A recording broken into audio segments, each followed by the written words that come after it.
اللہ تعالیٰ نے آخرت بنائی، دنیا بھی بنائی، اور ہمیں بار بار یہ بتایا کہ تم مرنے کے بعد ختم نہیں ہو جاتے، لگتے ہو ایسے جیسے مر کے ختم، لیکن حقیقت میں ختم نہیں ہوتے۔ اور اللہ نے محض یہ دعویٰ برائے دعویٰ نہیں کیا، بلکہ اس دعوے پر دلائل قائم کیے، اور دلائل قرآن و سنت میں بیان تو کیے، لیکن عقلی دلائل قائم کیے اس پر، وہ دلائل جن کا انکار کوئی ملحد بھی نہیں کر سکتا، جو مذہب کو نہیں مانتے وہ بھی اس کا انکار نہیں کر سکتے۔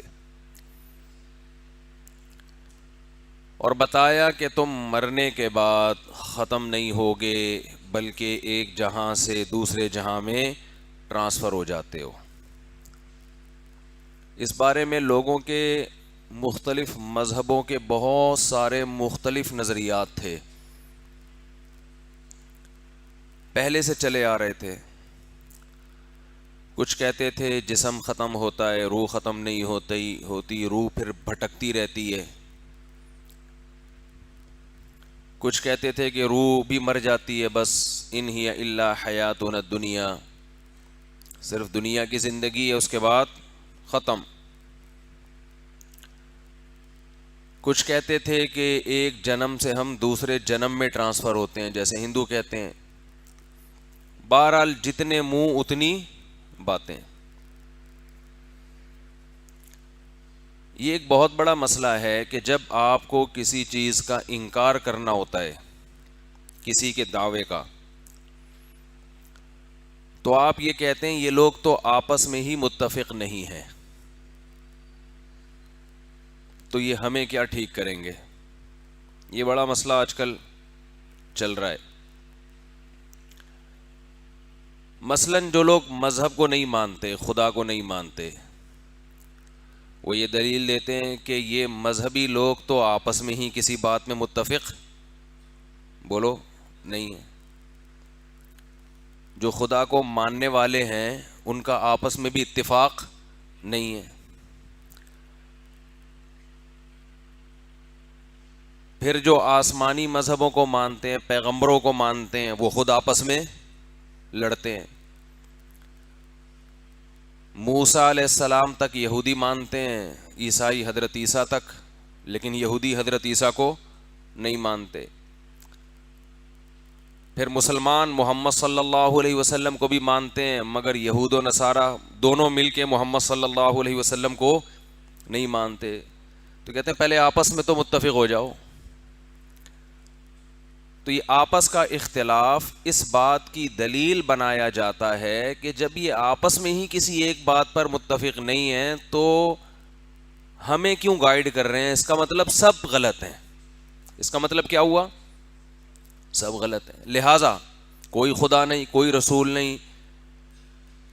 گویا کہ یہ بحث بنیاد سے ہی غلط ہے کہ خدا ہے، رسول ہے، آخرت ہے۔ یہ سب کچھ سائنس ہے، بس سب کچھ کیا ہے؟ سائنسدان جو کہہ رہے ہیں وہ تو پروف دیتے ہیں اس کا۔ سائنسدانوں نے اگر بتایا کہ ہائیڈروجن کے دو اور آکسیجن کا ایک مل کے پانی بنتا ہے، تو سائنسدان یہ دعویٰ کرنے پر ان کو شرم سے پانی ہونے کی ضرورت نہیں ہے۔ وجہ اس کی ہے کہ وہ لیبارٹری میں دکھا دیں گے آپ کو جا کے، بھائی دیکھو یہ آکسیجن ہے، یہ کیا ہے؟ ہائیڈروجن ہے۔ وہ پروف کر سکتے ہیں اس کو، حالانکہ وہ بھی غیب میں نا، ہمیں کیا پتا ہائیڈروجن کیا اور آکسیجن کیا، غیب کی خبر ہے نا۔ سائنسدانوں نے دی، ہم ایمان لے آئے۔ کیوں؟ سائنسدان جو بات کرتے ہیں وہ دلیل سے بول لو بھائی، ثابت کرتے ہیں، 2 اور 2 4 کی طرح۔ اور مذہبی لوگ جو بات کرتے ہیں وہ آپس میں ہی متفق نہیں ہے۔ اگر دلیل ہوتی تو آپس میں اختلاف ہوتا؟ جیسے پانی کے بارے میں سائنسدانوں کا اختلاف ہے کہ ہائیڈروجن ڈائی آکسائڈ کے علاوہ کچھ اور فارمولہ ہے اس کا، ہے بھائی، کوئی جاپان کا الگ مسلک ہو، جاپان میں جو ہری پگڑی والے سائنسدان ہیں وہ کچھ اور کہتے ہوں، نیلی پگڑی والے بولو نا کچھ اور کہتے ہوں،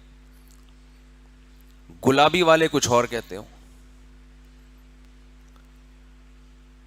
تو سائنسی تحقیقات وہ طے شدہ ہوتی ہیں. تھیوریز میں تو اختلاف ہوتا ہے، جو سائنس کی تھیوریز ہیں ان میں اختلاف ہوتا ہے. وہ تو خود سائنسدان مانتے ہیں کہ بھئی تھیوری ہے، اس میں رائے قائم کی جا سکتی ہے، لیکن جو طے شدہ باتیں ہیں ان میں ان کا اختلاف نہیں ہوتا. جبکہ مذہبی لوگ جن باتوں کو طے شدہ مانتے ہیں ان میں آپس میں لڑتے ہیں. ہم یہ کہتے ہیں یہ طے شدہ ہے کہ محمد صلی اللہ علیہ وسلم اللہ کے رسول ہے، یہ طے شدہ حقیقت ہے، 2 اور 2 4 کی طرح. یہودی کہتے ہیں کہ یہ طے شدہ حقیقت ہے کہ معاذ اللہ محمد صلی اللہ علیہ وسلم اللہ کے رسول بولو نہیں ہے. ارے بھائی تم دونوں ایک چیز کو ریسرچ مانتے ہو، تھیوری نہیں مانتے، اور پھر آپس میں کیا کرتے ہو؟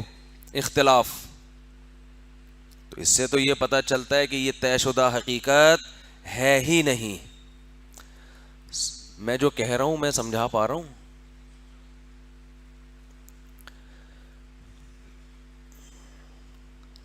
کچھ حقائق طے شدہ ہوتے ہیں، مانے نہیں جاتے.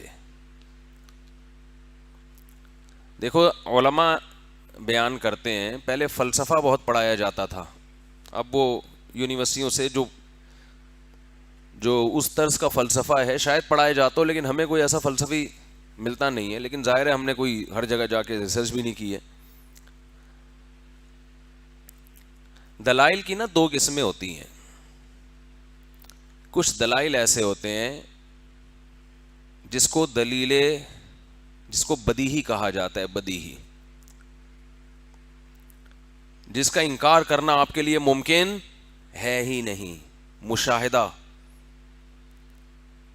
سورج نکلا ہوا ہے، دھوپ موجود ہے، دھوپ دیکھ کے آپ یقین کر لو گے کہ سورج بولو نا موجود ہے. اس میں کوئی رائے کا اختلاف ہو نہیں سکتا، کوئی ہو ہی نہیں سکتا رائے کا اختلاف اس میں.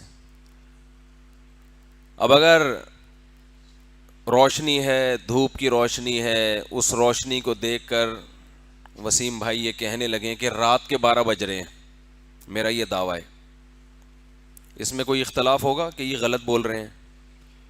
اور بھائی یہ تو دھوپ بتا رہی ہے کہ رات کے 12 نہیں ہو سکتے اس وقت. اس کو کہتے ہیں بدیہیات. نظر آ رہا ہے. 2 اور 2 کتنے ہوتے ہیں بھائی؟ 4. 2 + 2 کتنے ہو گئے سامنے. اس میں کون اختلاف کرے گا؟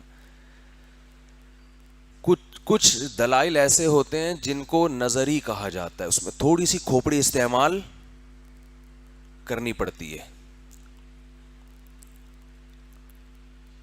مثال کے طور پر ایک عام آدمی کو جس کو کالو کے لیٹر کا نہ پتا ہو، کیلکولیٹر کو میں پیار سے کالو کا لیٹر کہتا ہوں، جس کو کالو کے لیٹر کا بچپن سے ہی ہم کہہ رہے ہیں کالو کا لیٹر، کیلکولیٹر ہوتا ہے نا، جس کو کالو کے لیٹر کا نہ پتا ہو، آپ نے اس سے کہا کہ 2 ضرب 358 اتنے ہوتے ہیں، وہ فوراً جواب دے دے گا؟ بولو نہیں.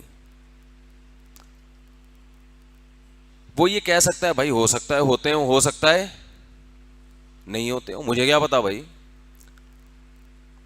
یا اس سے کہا گیا 356 کو 255 سے ضرب دو تو یہ جواب آئے گا، تو ایک دیہاتی آدمی کیا کہے گا؟ آئے گا یا نہیں آئے گا؟ وہ کہے گا پتہ نہیں بھائی، ہو سکتا ہے آئے گا، ہو سکتا ہے نہیں آئے گا.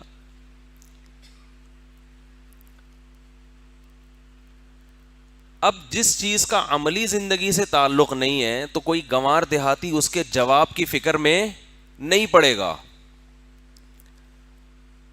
کسی نے اس دیہاتی کو کہا کہ 256 کو 3 سے ضرب دیا جائے تو یہ جواب آتا ہے. ہم 250 کو کر لیتے ہیں تاکہ مجھے بھی کیلکولیشن آسان ہونا. 250 کو میں خود ایسی کیلکولیشن مارکیٹ میں لا رہا ہوں کہ ڈاکٹر ذاکر نائک سے رابطہ کرنا پڑے گا بھائی اس کا جواب بتا دو. 250 کو 300 سے ضرب دیا جائے تو 750 جواب آتا ہے. لیکن یہ اس کو پتا ہے جو تھوڑی بہت ریاضی, بلکہ یہ تو ہر ایک کوئی پتا ہے. فرض کر لو نہیں پتا ہے, فرض کرنے میں کیا جا رہا ہے, 750 جواب آ رہا ہے. صحیح ہے نا. 250 کو آپ نے 300 ضرب دیا, کیا جواب آ رہا ہے, 750. اب جن کو میتھ کا بالکل بھی پتا نہیں ہے, وہ بالکل بھی سے وہی دماغ ادھر جاتے, بالکل بھی پسند نہیں ہے, پھر آپ بیان سن لیے گا.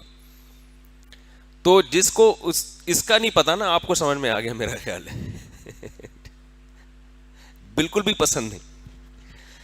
تو جس کو اب ایک گنوار آدمی نے دودھ والے کو 1000 کا نوٹ دیا, 750 روپے بنتے تھے, اس نے واپس کرنے ہیں 250 روپے.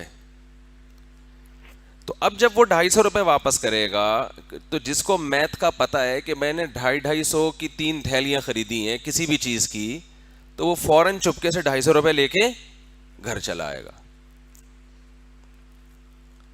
لیکن جس کو معلوم نہیں ہے, اس کو کیلکولیشن کرنی پڑے گی. تو وہ اس دودھ والے سے, جیسے ہی دودھ والے نے 1000 کا نوٹ لیا اور 250 تھما دیے, تو یہ بیٹھ کے کیلکولیشن کرنا شروع کر دے گا. دودھ والا کہے گا بھائی میں نے 250 واپس کرنے ہیں, یہ فوراً یقین نہیں کرے گا, کہے گا ٹھہرو میں کیلکولیٹر سے ذرا کیلکولیشن کروں, اگر کیلکولیٹر نہیں ہے تو مجھے ذرا لکھنے دو. یہاں یہ 1000 میں سے جب 750 روپے خرچ کیے جائیں تو 250 واپس دینے پڑتے ہیں. یہ بات بدی ہی نہیں ہے بلکہ نظری ہے, اس میں تھوڑی سی کھوپڑی استعمال کرنی پڑتی ہے. آپ کہہ سکتے ہیں ہمارے لیے بدی ہی ہے, بھئی آپ کے لیے ہے نا, کوئی ایک عام آدمی کے لیے جو بالکل ہی گنوار ہو اس کے لیے تھوڑی ہے. یہ اور تھوڑی سی اس کیلکولیشن کو پیچیدہ کر لیں, 358 روپے دیے, آگے سے وہ واپس کر رہے کچھ پیسے, تو آپ اس کی بات پر فوراً یقین نہیں کرو گے, بلکہ آپ کھوپڑی استعمال کرو گے, کیلکولیشن کرو گے, ذرا صبر کرو یار, مجھے ضرب تقسیم نہیں آتا, وسیم بھائی کو بلاؤ یار. اور جب یہ کاروبار کروڑوں روپے میں ہو, کروڑوں روپے میں, تو اس کے لیے تو اکاؤنٹنٹ رکھا جاتا ہے. پھر ساری کیلکولیشن آپ خود نہیں کرتے. بینکوں میں دیکھو نا, روزانہ لاکھوں کروڑوں روپے آ رہے ہیں اور لاکھوں کروڑوں روپے جا رہے ہیں. بینک کا کتنا پروفٹ ہوا, کتنی بینک نے انویسٹمنٹ کی ہے, کتنی تنخواہوں میں نکلا, یہ ساری چیزیں نظری ہیں یا بدیہی ہیں, نظری ہیں, لیکن رزلٹ ان کا 100% درست ہوتا ہے. لیکن غور و فکر کرنے کے بعد آپ اس رزلٹ پہ پہنچو گے, غور و فکر کیے بغیر آپ اس رزلٹ پہ نہیں پہنچ سکتے. اور ایسی چیزوں میں جو لوگ غور و فکر نہیں کرتے وہ اختلاف کرتے ہیں, جو کیلکولیشن کر کے نتیجہ بتاتے ہیں ان کا کوئی اختلاف نہیں ہوتا. سمجھ میں نہیں آ رہی میرا خیال ہے بات. جو کیلکولیشن کرے گا نا, آلات استعمال کرے گا, ریاضی دانوں کو بلائے گا, جمع تفریق کرے گا, وہ جیسے 2 اور 2 کو 4 کہنے والا جس رزلٹ پہ پہنچا ہے, ایسے وہ کروڑوں روپے کے کیلکولیشن کے بعد 100 آدمی بھی اگر کیلکولیشن کریں گے تو نتیجہ ایک ہی آئے گا.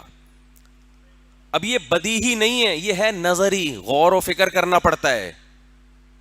لیکن جو غور و فکر کریں گے تو وہ اس لازمی اسی نتیجے پہ پہنچیں گے جس نتیجے پہ دوسرا آدمی پہنچا ہے. جو غور و فکر نہیں کریں گے وہ اگر عقل مند ہوں گے تو کہیں گے بھائی ہم نے چونکہ غور و فکر نہیں کیا لہذا ہم کسی نتیجے تک نہیں پہنچتے. وہ کہیں گے ہمیں نہیں پتا. وہ کیا کہیں گے, بھائی ہمیں نہیں پتا, 358 کو 486 ضرب دیا تو یہ جواب آتا ہے, ہمیں کیا پتا, ہم نے غور ہی نہیں کیا اس بارے میں.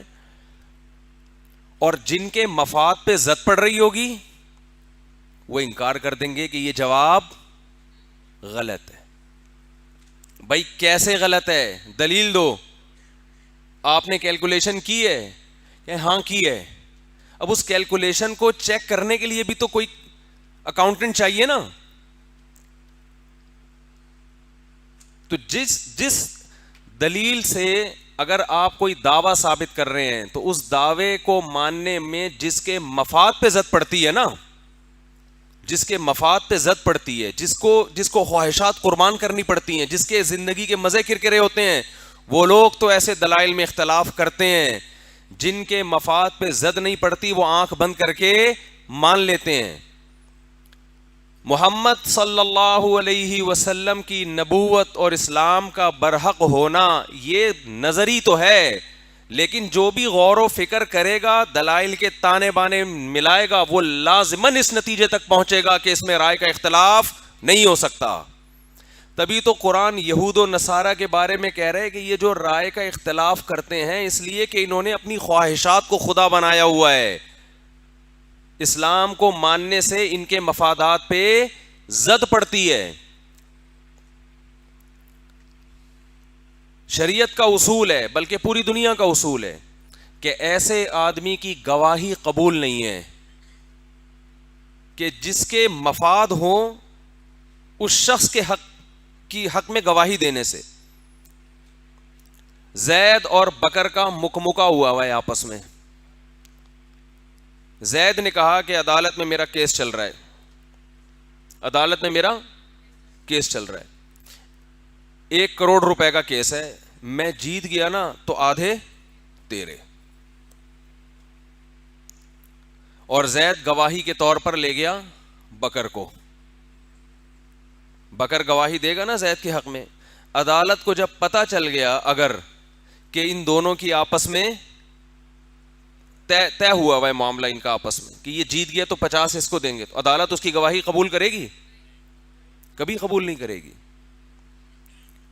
تو حق میں اختلاف اس لیے بعض دفعہ ہوتا ہے کہ اگر دوسرا حق کو تسلیم کر لے تو اس کے مفادات پہ زد پڑ رہی ہے. آج اگر یہودی مان لے کہ اسلام برحق ہے تو پھر اسرائیل کا وجود ناجائز ہو جائے گا.